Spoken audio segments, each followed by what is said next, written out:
Good morning friends. सभी को गणतंत्र दिवस की हार्दिक शुभकामनाएं। आज हम लोग 75वां गणतंत्र दिवस मना रहे हैं। भारतीय इतिहास में यह दिन बहुत महत्वपूर्ण है, बहुत खास है, बहुत विशेष है। इसी दिन 26 जनवरी 1950 को हम लोग एक लोकतांत्रिक गणराज्य में प्रवेश किए थे।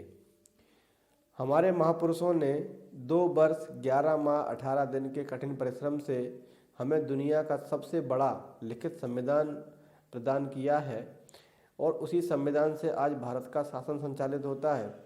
15 अगस्त 1947 को मिली भारत को आज़ादी, इसे राजनीतिक एवं भौगोलिक दृष्टि से एक सूत्र में बांधने के लिए हमें भारत के संविधान की आवश्यकता हुई, जिसे हमारे महापुरुषों ने 2 वर्ष 11 माह 18 दिन में दुनिया का सबसे बड़ा लिखित संविधान तैयार किया और 26 जनवरी 1950 से लागू हुआ। इसी दिन हम लोग लोकतांत्रिक गणराज्य में प्रवेश किए। ये दिन भारतीय इतिहास में एक बहुत बड़े वर्ग के लिए बहुत खास है, क्योंकि 15 अगस्त 1947 को मिली आज़ादी, ये भारत की आज़ादी तो थी, परंतु भारत में एक पिछड़ा वर्ग रहा है बहुत लंबे समय से, जिनको उस समय के कानून के हिसाब से कोई भी उन्हें अधिकार नहीं दिए गए थे या उनको अधिकारों से वंचित किया गया था। तो उनको समाज की मुख्य धारा में लाने के लिए यहाँ पर इस संविधान में कुछ विशेष प्रावधान दिए हैं। इसलिए भारत का वह वर्ग जो लंबे समय से अधिकारों से वंचित रहा है, उसके लिए वास्तविक तौर पर 26 जनवरी 1950 का दिन ही उसके लिए असली आज़ादी का दिन था। यहाँ पर हम उदाहरण के तौर पर कुछ अनुच्छेद की चर्चा करेंगे, कुछ आर्टिकल्स की चर्चा मैं यहाँ पे कर देता हूँ। जैसे आर्टिकल 13 भारतीय इतिहास का ये कहता है कि राज्य कोई भी ऐसी विधि नहीं बनाएगा जो मौलिक अधिकारों से असंगत हो, और भारत में अगर कोई ऐसा कानून लागू है जो मौलिक अधिकारों से असंगत है तो उसको शून्य घोषित किया जाता है। अर्थात भारत में लंबे समय से लागू रहने वाले वो कानून जो भेदभाव पर आधारित थे, उनको आर्टिकल 13 की एक लाइन ने बिल्कुल ही शून्य कर दिया। आर्टिकल 14 आ गया। आर्टिकल 14 कहता है विधि के समक्ष समता, समान कानूनी संरक्षण। जैसे उदाहरण के तौर पे हम बात करें यहाँ पर, तो भारत में पहले वर्ण व्यवस्था लागू होती थी। वर्ण व्यवस्था अलग अलग वर्ण के लिए अलग अलग काम दे रखे थे, उनके लिए सजाओ का प्रावधान भी अलग अलग था। जैसे वर्ण व्यवस्था में आप देखेंगे एक वर्ण के लिए किसी भी अपराध के लिए उसको मृत्युदंड नहीं दिया जा सकता है, जबकि उसमें ही एक वर्ण ऐसा है जो अगर प्राकृतिक क्रिया भी करता है तो उसके लिए भी उसको दंड का प्रावधान था।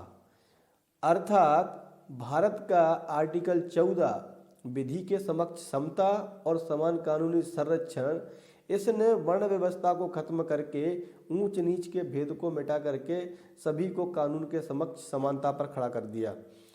एक लाइन में भारत की हजारों साल की व्यवस्थाएं यहाँ पर आपको बदलती हुई दिख रही हैं।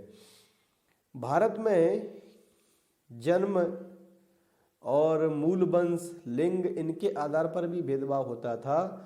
तो भारत के संविधान का आर्टिकल 15 कहता है कि जाति, धर्म, लिंग, जन्म स्थान के आधार पर भेदभाव नहीं किया जाएगा, जबकि यहाँ पर जाति के आधार पर, धर्म के आधार पर भेदभाव होता था। मुसलमानों ने भी भेदभाव किया है धर्म के आधार पर, और यहाँ पर हिंदुओं में भी बड़े पैमाने पर भेदभाव हुआ है। आप भारतीय इतिहास को पढ़ेंगे तो आप समझेंगे। आर्टिकल 16 आ गया। आर्टिकल 16 कहता है लोक नियोजन के विषय में समता। लोक नियोजन के विषय में समता, इसका मतलब ये हुआ कि अब वर्ण व्यवस्था के हिसाब से जो ठेकेदारी चल रही थी वो खत्म हो चुकी है, क्योंकि वर्ण व्यवस्था में अगर आपने किसी वर्ण में जन्म ले लिया तो आपकी पैदा होते ही ठेकेदारी शुरू हो जाती थी, और उसमें कुछ ऐसे वर्ण भी थे आप कितने भी योग्य हों लेकिन आप अपने पूर्वजों का काम ही करेंगे। तो इस व्यवस्था को आर्टिकल 16 ने खत्म कर दिया। आर्टिकल 17 आ गया। आर्टिकल 17 ने छुआछूत खत्म कर दी। भारत में छुआछूत बड़े पैमाने पर होती थी और इसके लिए केवल और केवल उसकी वर्ण और जाति देखी जाती थी। तो आप देखेंगे कि भारत के संविधान में एक एक लाइन हजारों साल की व्यवस्थाओं को किस तरीके से खत्म करती जा रही है। भारत का संविधान बहुत महान है, बहुत बड़ा है, क्योंकि इसको हमारे महापुरुषों ने लंबे समय के परिश्रम के बाद इसको बना के दिया है हमें, तो हमें इसका पालन करना चाहिए। हालांकि कुछ लोग जो उस व्यवस्था को मानने वाले हैं, पुरानी व्यवस्था को मानने वाले हैं, उन्हें ये संविधान पसंद नहीं आता है, तो हमने जंतर मंतर पर इस संविधान की कॉपी को फाड़ते हुए ऐसा दिन भी हमने देखा है कि इस संविधान की कॉपी वहाँ पे फाड़ी गई। लेकिन भारत में संविधान है, भारत का संविधान बहुत महान है। अब हम यहाँ पर भारत की उस विषमता के बारे में बात कर लेते हैं जो वर्ण व्यवस्था के आधार पर भारत में पैदा हो गई थी। उस वर्ण व्यवस्था के आधार पर हुई विषमता को समानता में लाने के लिए और पिछड़े हुए समाज को मुख्य धारा में लाने के लिए भारत में आरक्षण की व्यवस्था लाई गई। आरक्षण का मतलब यहाँ पर भारत में ये है कि जो लोग सामाजिक तौर पर पिछड़े हुए हैं, आर्थिक तौर पर नहीं, सामाजिक और शैक्षणिक तौर पर जो पिछड़े हैं, उनके लिए राज्य विशेष व्यवस्था करेगा, उनको समाज की मुख्य धारा में लाएगा और राज्य का ये कर्तव्य भी होगा। ऐसा संविधान कहता है कि राज्य का ये कर्तव्य होगा, या यूँ कहें कि हमारे संविधान की ये भावना है कि राज्य का ये कर्तव्य होगा कि जो वर्ग जितना है उसकी हर जगह उतनी हिस्सेदारी होनी चाहिए। इसे हम समाजवाद कह सकते हैं, क्योंकि समाजवाद में हर वर्ग का प्रतिनिधित्व होता है हर विभाग में। तो भारत में ये व्यवस्था भारत के संविधान के माध्यम से लागू हुई। इस व्यवस्था में हम देखें आज 75 वर्ष हुए हैं संविधान को लागू हुए। भारत ने चंद्रयान 3 को चांद पर पहुंचाकर जहां एक तरफ दुनिया को आश्चर्यचकित कर दिया, वहीं भारत में आज भी बहुत बड़े पैमाने पर ऐसी जनसंख्या है जिसको निरक्षर की श्रेणी में रखा गया है, अर्थात उसको अक्षर का भी ज्ञान नहीं है। एक तरफ हमारे देश के वैज्ञानिक विश्व स्तर में उनकी पहचान है और दूसरी तरफ हमारे समाज में ही एक ऐसा वर्ग भी है जिनको आज भी अक्षर का ज्ञान नहीं है। तो ऐसा क्यों हुआ, इसके लिए मैं डॉक्टर अंबेडकर की एक बात को कोट करता हूँ। बाबा साहेब अंबेडकर ने संविधान सभा में एक बात कही थी कि मैं यहाँ पर संविधान की अच्छाइयाँ गिनाने नहीं जाऊँगा, क्योंकि संविधान कितना भी अच्छा क्यों ना हो, अंततः वह बुरा साबित होगा अगर उसको अमल में लाने वाले लोग बुरे होंगे, और संविधान कितना भी बुरा क्यों ना हो, अंततः वह अच्छा साबित होगा अगर उसको अमल में लाने वाले लोग अच्छे होंगे। तो बाबा साहब की इस बात को अगर मैं ध्यान में रखकर इस बात पर विचार करूं तो मुझे कुछ गड़बड़ी अवश्य दिखाई देती है, लेकिन बहुत बड़ा वर्ग अपनी पुरानी स्थिति से निकलकर समाज की मुख्य धारा में आया है, इस बात में कोई संदेह नहीं है। और यहाँ पर मैं एक धर्म की बात करता हूँ, धर्म की, क्योंकि एक बार मैंने एक जगह लिखा हुआ देखा था, धर्मो रक्षति रक्षते, और जब मैं इतिहास पढ़ रहा था उस समय मुझे इतिहास में एक शब्द मिला, धर्म। धर्म शब्द को ऋग्वेद में जब पहली बार आया है तो वो विधि के पर्याय में आया है, यानी धर्म शब्द विधि का पर्यायवाची है।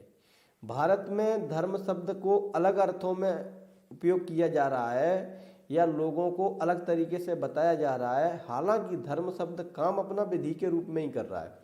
जैसे मनुस्मृति में धर्म के 10 लक्षण बताए हैं और याज्ञवल्क्य ने 9 लक्षण बताए हैं, विदुर ने इसके 8 लक्षण बताए हैं, भगवत गीता में धर्म के 30 लक्षण बताए गए हैं।